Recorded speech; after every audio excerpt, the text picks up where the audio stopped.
بسم اللہ الرحمن الرحیم الصلاۃ والسلام علیک یا سیدی یا رسول اللہ، الصلاۃ والسلام علیک یا سیدی یا حبیب اللہ۔ میں اپنے بہن بھائیوں سے جو میرے چینل کو دیکھ رہے ہیں ان کے لیے دعا گو ہوں کہ اللہ تبارک و تعالیٰ ان کی تمام مشکل آسان فرمائے، تمام دکھ دور فرمائے، اور اللہ پاک ہر مسلمان کو رزق حلال عطا فرمائے۔ آج میں آپ کے سامنے ایک چھوٹا سا بہترین عمل عرض کر رہا ہوں جو رزق بھی ملے گا، ہر خواہش پوری ہوگی، ہر تمنا پوری ہوگی۔ جس مقصد کے لیے آپ پڑھیں گے وہ مقصد آپ کا پورا ہو جائے گا۔ نماز کی پابندی کرنی ہے اور جھوٹ سے پرہیز کرنا ہے۔ انشاءاللہ تعالی اس عمل کے آپ کے رزق کے دروازے کھل جائیں گے اور جو بھی دعا ہوگی وہ آپ کی قبول ہوگی۔ اگر اس کو آپ کے فجر کی نماز بعد پڑھیں آپ کی مرضی ہے، عصر کی نماز کے بعد پڑھیں تو آپ کی مرضی ہے، عشاء کی نماز کے بعد پڑھنا ہے تو پھر اس طریقے پڑھنا ہے۔ آپ نے پہلے 2 رکعت نماز نفل حاجت پڑھنی ہے، الحمد شریف کے بعد سورۃ قل یا ایھا الکافرون 9 مرتبہ، اور دوسری رکعت میں سورۃ اخلاص یعنی قل ھو اللہ احد 11 مرتبہ پڑھنی ہے۔ اس کے بعد آپ نے اول و آخر درود شریف پڑھنا ہے اور اللہ کے حضور اس طرح بیٹھنا ہے کہ بس ساری کائنات کو چھوڑ کر، اے مالک صرف تیرا ہی دروازہ میں نے پکڑا ہے، اور تو ہی عطا کرنے والا ہے، تو ہی دینے والا ہے، تو ہی دعا کو سننے والا ہے، تو ہی ہماری پکار کو سننے والا ہے، ہر تمنا ہر خواہش تو ہی پوری کرنے والا ہے۔ میں قسم اٹھانے کے قائل نہیں ہوں، مگر جو اس عمل کو کر لے گا تو انشاءاللہ تعالی آپ کی ہر خواہش، ہر تمنا، ہر دعا آپ کی قبول ہوگی۔ اول و آخر آپ نے 11 مرتبہ درود شریف پڑھنا ہے۔ درود شریف کو بھی پڑھ لیں، یہ سب میرے بہن بھائیوں کو اجازت ہے، کوئی پرہیز نہیں ہے، کوئی چیز میں نہیں ہے، مگر اتنا کہ خلوص دل کے ساتھ اللہ کے حضور بیٹھنا ہے۔ اللہ کے یہ 2 نام ہیں، یا اللہ یا مجیب، یا اللہ یا مجیب، یا اللہ یا مجیب، یا اللہ یا مجیب، یا اللہ یا مجیب۔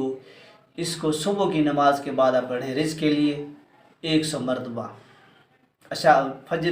عصر کی نماز کے بعد پڑھیں تو پھر بھی 100 مرتبہ، عشاء کی نماز کے بعد پڑھنا ہے تو پھر آپ نے اس کو 121 مرتبہ پڑھنا ہے۔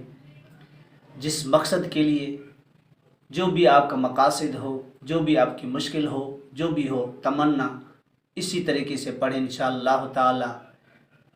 انشاءاللہ پہلے دن آپ کا کام ہو جائے گا، 3 دن 7 دن کے اندر آپ کے لیے رزق کے لیے تو بے پناہ دروازے کھل جائیں گے۔ آپ سوچ بھی نہیں سکیں گے کہ رزق کہاں سے مل رہا ہے۔ اللہ تبارک و تعالی سے نام کی ایسی برکت رکھی ہے کہ رزق کے لیے تو دروازے کھل جائیں گے۔ جو کہتا ہے کہ یہ پڑھ لیں تو رات کروڑ پتی بن جائیں گے، آپ اتنے پیسے مل جائیں گے، ایسا نہیں ہوتا، مگر اللہ چاہے تو ہوتا ہے، مگر رزق کے اندر برکت ضرور ہو جاتی ہے، رزق وسیع ہو جاتا ہے۔ اول و آخر درود شریف پڑھنا ہے، یا اللہ یا مجیب پڑھنا ہے۔ اگر آپ چاہتے ہیں اس کا راز اور میں بتا دیتا ہوں، جب آپ بستر پر سوئیں وضو ہے یا نہیں، وضو کر کے سوئیں تو بہتر ہے، سنت رسول ہے۔ اگر آپ نے دیکھا کہ مجھ پر جادو کیا ہوا ہے، تعویذ ہے، یا کوئی نوکری نہیں مل رہی، کوئی مثلا کوئی چیز بھی دیکھنی ہو، تو جب سو جائیں سینے کے ہاتھ رکھ کر اسی لفظ کو یا اللہ یا مجیب، یا اللہ یا مجیب پڑھتے سو جائیں۔ جیسے کمپیوٹر چلتا ہے ایسے آپ کو دکھایا جائے گا۔ اگر آپ کے اوپر جادو ہوگا وہ بھی دکھایا جائے گا، کس نے کیا ہے وہ بھی دکھایا جائے گا، جہاں سے کروایا وہ بھی دکھایا جائے گا، اگر کوئی بندش ہے وہ بھی دکھائی جائے گی، یعنی جو مقصد اس کے اندر سارا کچھ آپ کو بتایا جائے گا، اس کا حل بھی آپ کو اسی آیت کے اندر بتایا جائے گا۔ یہ آزمودہ عمل ہے، جس کو میں نے بتایا ہے الحمدللہ کسی کو پیر کے بابے کے پاس نہیں جاتے، وہ خود کرتا ہے۔ تویز ہے، جادو ہے، اثرات ہیں، جنات ہیں، گھر کے اندر برکت نہیں، گھر کے اندر جھگڑا ہے، فساد ہے، جو کچھ بھی ہے، تو انشاءاللہ اس کو پڑھتے پڑھتے سو جائیں تو جیسے کمپیوٹر چلتا ہے ایسے آپ کو دکھایا جائے گا۔ یہ بارہا آزمایا ہوا ہے، اور ایک بار آپ آزما کے دیکھ لینا۔ اگر آپ کا کام ہو جائے تو میرے لیے دعا کے لیے ہاتھ اٹھا دینا، اور حضور کی امت کے لیے دعا کے لیے ہاتھ اٹھا دینا۔ اگر یہ ویڈیو پسند آئی آپ کو، اس کو صدقہ جاریہ سمجھ کر آگے شیئر کریں، میرے چینل کو سبسکرائب کریں، لائک بھی کر دیا کریں۔ اگر آپ کسی کے ساتھ بھلائی کریں گے تو اللہ تبارک و تعالیٰ آپ کے ساتھ بھی بھلائی کرے گا۔ نیکی کے کام میں دیر نہیں کرنی چاہیے، جتنا وہ دیکھے گا پڑھے گا تو آپ کو بھی ثواب ملتا رہے گا۔ اللہ تبارک و تعالیٰ ہم سب کو اس پر عمل کرنے کی توفیق عطا فرمائے، اور ہر مسلمان کی خواہش پوری فرمائے، ہر مسلمان کے صغیر کبیر گناہ معاف فرمائے۔ جو بیمار ہیں اللہ ان کو شفا عطا فرمائے، جو بے گھر ہیں ان کو گھر عطا فرمائے، جو بے اولاد ہیں اللہ ان کو بے اولاد عطا فرمائے، جنہیں کی اولاد ہے اللہ کو نیک صالحہ بنا دے۔ اللہ تبارک و تعالیٰ تمام مشکل آسان فرمائے۔ وآخر دعوانا ان الحمد للہ رب العالمین۔